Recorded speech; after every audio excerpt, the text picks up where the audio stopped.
Have you ever gone on vacation and really wanted to paint? Come pack a travel bag with me. I like to bring my paints with me just in case the perfect view comes around or the mood strikes.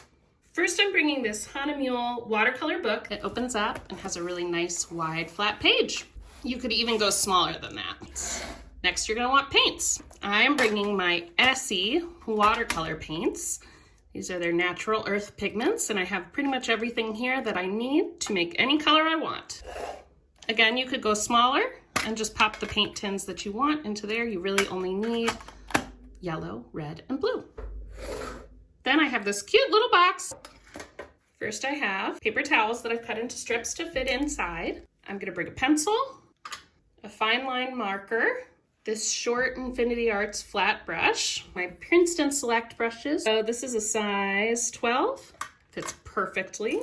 A size 6, a size 4, a size 2 Velvet Touch, and a 10/1 detail brush. And they all fit perfectly in there. The one thing I don't have that I usually use is a mop brush, but because this is a sketchbook, I think this size 12 is gonna cover it.